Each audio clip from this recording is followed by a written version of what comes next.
Hello everyone, welcome back to my YouTube channel. दोस्तों, इस video में हम बात करने वाले हैं problems and challenges of collective bargaining in India, यानी भारत में सामूहिक सौदेबाजी को लेकर आने वाली समस्याएं और चुनौतियां क्या क्या है। तो दोस्तों, इस वीडियो को शुरू करने से पहले अगर अभी तक आपने मेरा कलेक्टिव बार्गेनिंग का फर्स्ट लेक्चर नहीं सुना है तो प्लीज़ उस वीडियो को ज़रूर देखें, जिसका लिंक मैंने डिस्क्रिप्शन बॉक्स में शेयर किया है। देन उसके बाद में इस वीडियो को ज़रूर देखिएगा। तो दोस्तों, आइए वीडियो शुरू करते हैं।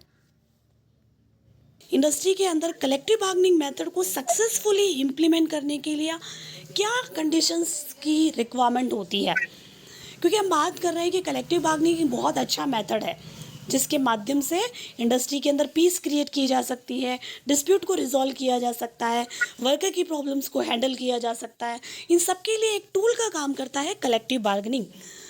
तो ये कलेक्टिव बार्गेनिंग सारी इंडस्ट्री में क्यों यूज़ में नहीं आ पा रही है, क्यों सारी इंडस्ट्री जो है कॉन्फ्लिक्ट रिजोल्यूशन के लिए कलेक्टिव बार्गेनिंग मेथड का यूज़ नहीं कर पा रहा है। तो सक्सेसफुली कलेक्टिव बार्गेनिंग मेथड को इंडस्ट्री में इम्प्लीमेंट करने में क्या दिक्कतें आ रही है या क्या आवश्यकताएं हैं जिससे इंडस्ट्री में अच्छी तरीके से कलेक्टिव बार्गेनिंग मेथड का यूज़ किया जा सके।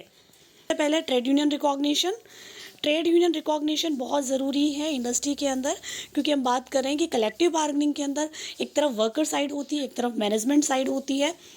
सक्सेसफुल बार्गेनिंग के लिए ज़रूरी है वर्कर के बिहाफ पे बात करें तो वर्कर की यूनियन अगर स्ट्रांग है तो वो अच्छी तरीके से बार्गेनिंग कर पाएगी।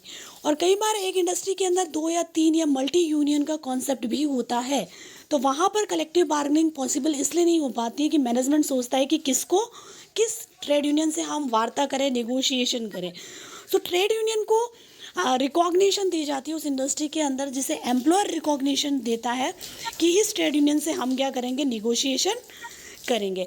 तो हमारे इंडिया के अंदर ट्रेड यूनियन रिकॉग्निशन को लेकर भी एक बहुत बड़ा इशू है कि ट्रेड यूनियन का रिकॉग्निशन कैसे दिया जाए और क्यों ज़्यादा ट्रेड यूनियंस होती है, जिसके कारण एम्प्लॉयर को भी बहुत दिक्कतें आती है कि वो रिकॉग्नाइज ट्रेड यूनियन कैसे घोषित करें। दूसरा है स्ट्रॉन्ग ट्रेड यूनियन, जो अभी हमने डिस्कस किया है। स्ट्रॉन्ग ट्रेड यूनियन इंडस्ट्री के अंदर है नहीं, क्योंकि वर्कर्स के भी एटीट्यूड में बहुत ज़्यादा डिफरेंसेस हैं। एक इंडस्ट्री में मल्टी यूनियन का कॉन्सेप्ट है, और वो जब ज़्यादा यूनियन है और एक भी स्ट्रॉन्ग नहीं है तो वहाँ पर कलेक्टिव बार्गेनिंग पॉसिबल नहीं होगी। ऑब्जर्वेंस ऑफ एग्रीमेंट की पालना नहीं होती है बहुत सारी इंडस्ट्रीज़ के अंदर। कलेक्टिव बार्गेनिंग तो हो जाती है, उसके बाद एग्रीमेंट भी बन जाता है, लेकिन उस एग्रीमेंट को इम्प्लीमेंट नहीं किया जाता। इम्प्लीमेंटेशन में कई तरह की दिक्कतें आती है, तो फिर जिस कारण से कॉन्फ्लिक्ट हुआ है, डिस्प्यूट हुआ है, वो इशू जो है वो वापस रेज हो जाता है, तो फिर वो कलेक्टिव बार्गेनिंग का कोई मतलब नहीं है।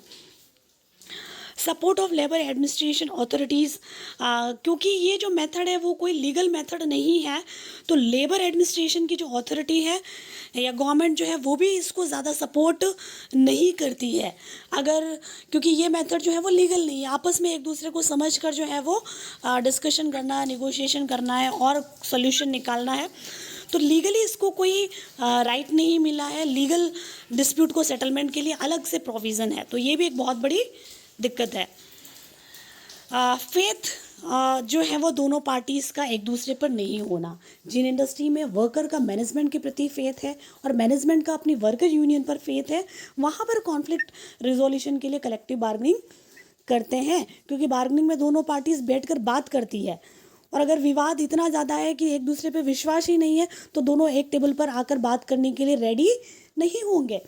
सो ये फेथ वाला इशू भी इंडस्ट्री में भी है, इवन हर ऑर्गेनाइजेशन में है कि एम्प्लॉइज़ का मैनेजमेंट पे फेथ नहीं या मैनेजमेंट का एम्प्लॉइज़ पर फेथ और ट्रस्ट नहीं है, जिसके कारण प्रॉब्लम भी दोनों को एक दूसरे की पता नहीं चलती, क्योंकि विश्वास ही नहीं है। इसके अलावा है प्रॉपर इंटरनल